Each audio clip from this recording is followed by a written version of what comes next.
मुलालाही वाटतं की IT मध्ये करिअर करावं, त्याच्या पालकांनाही वाटलं, आणि जे व्यक्ती त्याच्या आयुष्याचा भागही नाही, फ्युचरमध्ये त्याच्या असणाऱ्या सासू सासऱ्यांना पण हे वाटतं की माझी मुलगी देताना मी कदाचित तो मुलगा IT मधला जावाही पाहिजे. सो सगळ्यांनाच वाटतं की मुलाचं किंवा मुलीचं चांगलं करिअर IT मध्ये व्हावं.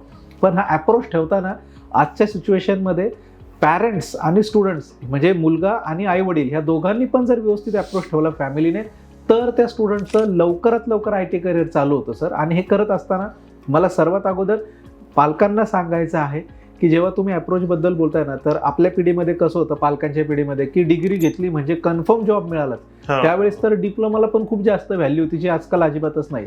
तर हे समीकरण कुठंतरी आत्ताच्या जमान्यामध्ये या पिढीमध्ये लागू नाही होत. डिग्री झाली तर तो फक्त एक एलिजिबिलिटी क्रायटेरिया होतो.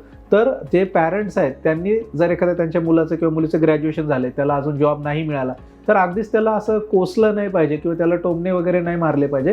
तो त्याच्या ओव्हरऑल जर्नीचा एक पार्ट आहे. त्याला सुद्धा जॉब लागणार आहे, तो सुद्धा चांगला IT मध्ये करिअर करणार आहे.